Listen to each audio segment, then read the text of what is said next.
Hey folks, I hope you're doing really, really well. Today, let's talk about the idea of quality game design, both kind of what it is and how to get there. When I think about quality game design, there's a few different areas, and in some ways, it can be hard to quantify, but it's kind of one of those things that when you see it, you know it. With regards to, let's take a specific game like Diablo, which I actually think has some very high quality game design, and sort of identify what parts of the game are quality and which ones and how we sort of got there. So, first and foremost, I think that the combat is probably one of the strongest components of Diablo 3. And I mean, the design side is extraordinarily high quality. When I say that, what do I mean though? Because there's so many different components that go into combat, right? Like there's the visual effect element of it. When a barbarian hits the ground, a massive earthquake erupts out of the ground. Then there's the animation component to it, like the barbarian running around and, hitting things. That's all animation that needs to be created by animators, which really isn't game design. Then there's the enemies themselves and all the different things that go into them. There's the damage that is done, which is probably more game design than not, for sure. And then there's the skills themselves, just the holistic component of it. Like Whirlwind, for example. Someone had to come up with that idea and create that, and then design it, and then follow it through and like carry it through the whole way. And that carrying it through the whole way, that's actually what I think about when I think about quality game design. In my experience, most of the best games that I've worked on, the big features like this have been shepherded by a designer in some way, shape, or form. If we go back to Dawn of War, the way that we approached the missions for Dawn of War was there was a single designer who owned that mission. They owned the integration of all the different units that needed to be there. They owned the original ideation of it. They owned the initial level layout. Even though an artist took that level eventually and did an art pass on it, that eventually did come back to the designer themselves. And then they were the ones that then brought those pieces together. It's a very similar thing with regards to the abilities for, say, the Crusader, right? Like I was the one that, even though I didn't come up with all the ideas on my own, I did like a number of brainstorming sessions to come up with all the different ideas. I was the one that eventually honed in and nailed down, okay, we're going to do sweep attack or blessed hammer. At that point, we had a good idea of what the idea, the skill was going to be. At that point, it wasn't really, I didn't do all the animation and all the visual effect and all that sort of thing. But I was the point of contact for Blessed Hammer. If there were ever any questions about, hey, how should this work? Or how fast should this spin? Or how big the hammer should be? Or what the radius or circumference of the Blessed Hammer arc should be? That all ended up coming back to me. Because at the end of the day, I was the designer who was responsible for the idea. So when I think about, quality, I think about having that one designer who was able to shepherd through the idea. I think that's actually very important, especially with larger things like a level or, for example, the Crusader, even down to like an individual skill. The benefit to having that designer in charge of something or responsible for something like the Crusader, that gives a central point of contact for the rest of the team to come and talk to about that. It also gives someone the ability to have an understanding of all the different components that are going into it. Now, the larger the feature, obviously, the more that designer needs to be probably more senior so that they can have that good understanding. But then that designer has that overarching idea of what's going on so that then the decisions that get made can complement each other. So when it comes down to what is the color of Blessed Hammer, that designer probably, hopefully, has a good understanding of the different abilities that the Crusader has, and therefore is able to bring something together that's kind of holistic. Back to the original example of combat in Diablo 3 and why it was such good quality, again, that comes down to a lot of the class design and a lot of the way that we constructed the team. There were designers, even though we didn't have many, there were designers that built out and designed the different abilities for the skills and the different classes, and then they would shepherd those through. Even though the tech art team was instrumental in developing a lot of those, people like Julian Love were just absolutely critical, and they put so much effort and contributed so much into it. At the end of the day, the way that Blizzard operated was that we had a designer who owned that feature, and they were eventually responsible for making sure that that feature was fun.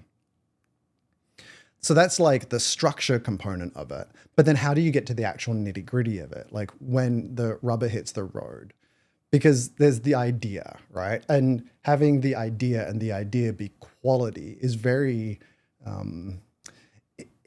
at end of the day, it can just kind of come down to the person's instinct. I've seen a lot of different constructs for making decisions or, design tools and all that sort of jazz. But at the end of the day, it comes down to the individual designer and having a good instinct when it comes to game design and knowing what it is the outcome should be in collaboration with the other designers and in consideration of whatever else is going into the game holistically. This is actually why I also say that the best designers that I know play tons and tons of games.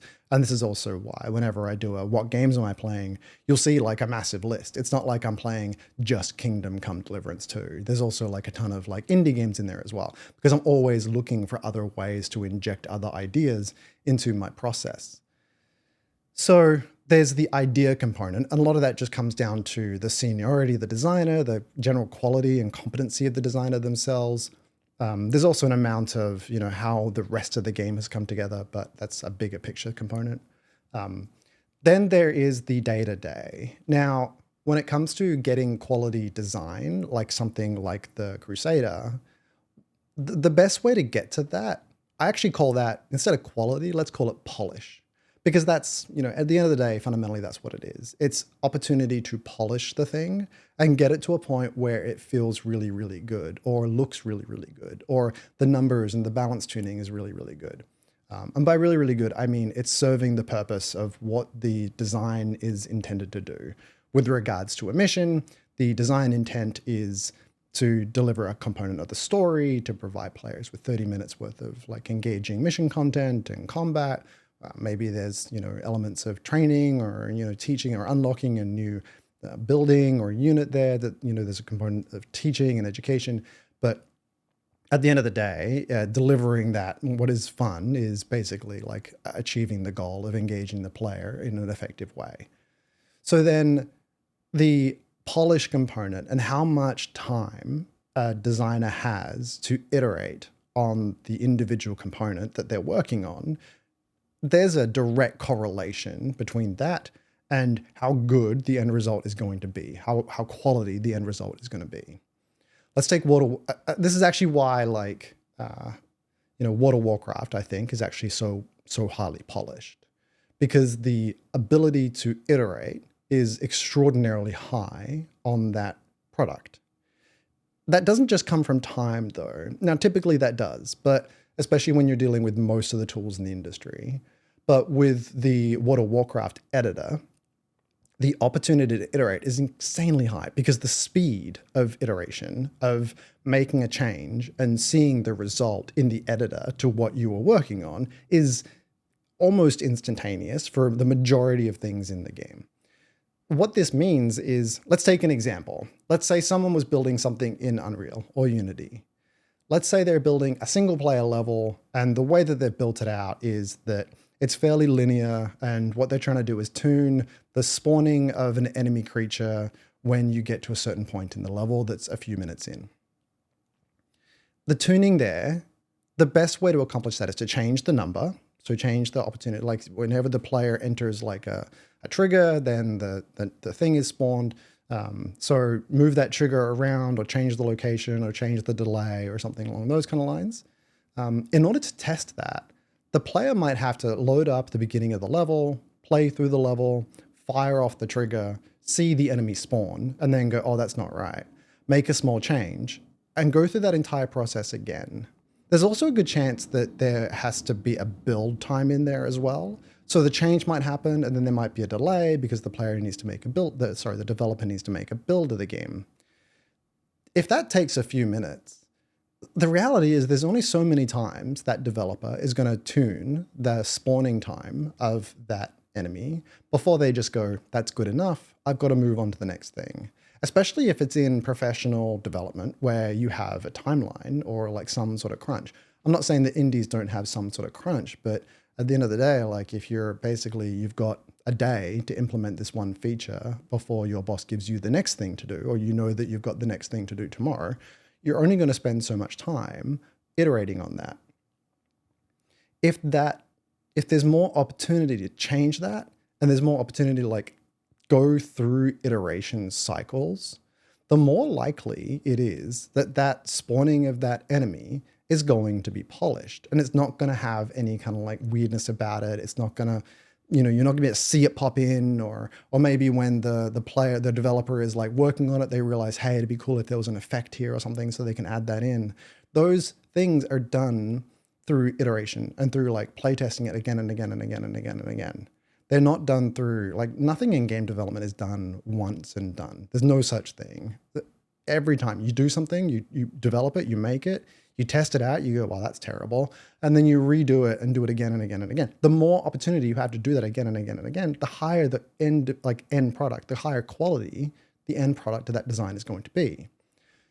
Now, at Blizzard, we did have the ability to spend more time on things. I totally accept that and admit that. I mean, especially on Diablo 3, we probably spent way more time polishing these things than was necessary.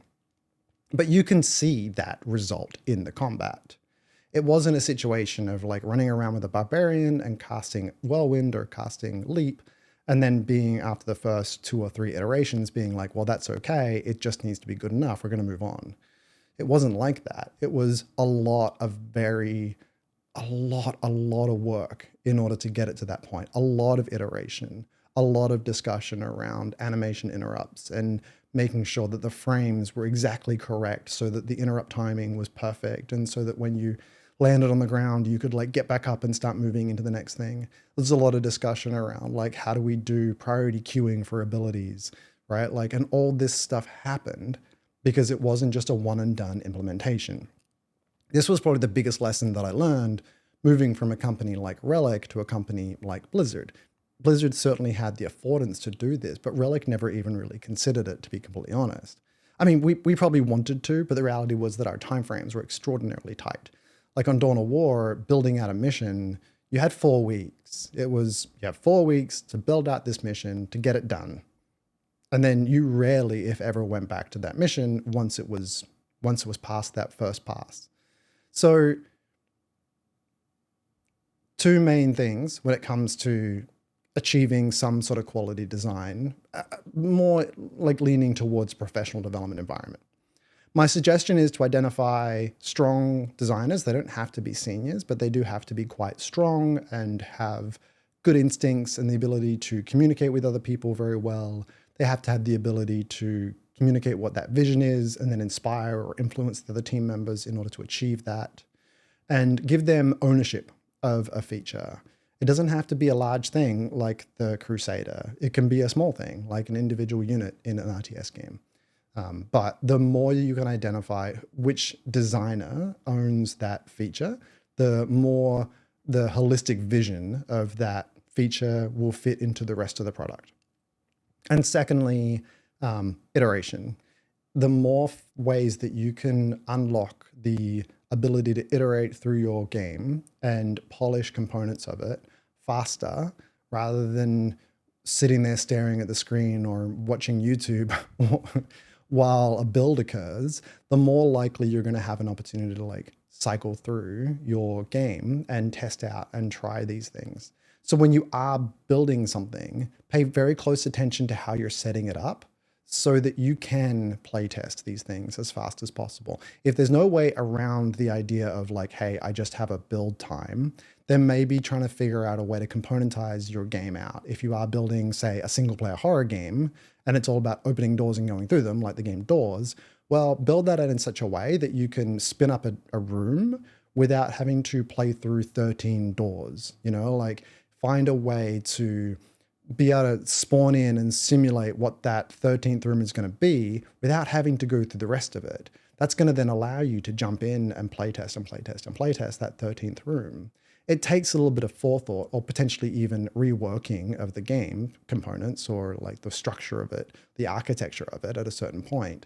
But you may find out that spending 2 days re-architecting the way that the game is set up so that you can test it in a more efficient way, then that's going to lead to a better product at the end of the day. It's also probably going to like accelerate your development cycle or your development time over time, because you're just going to be able to like work faster in that kind of method. So I hope this was valuable. Thanks for watching. I'll talk to you again soon.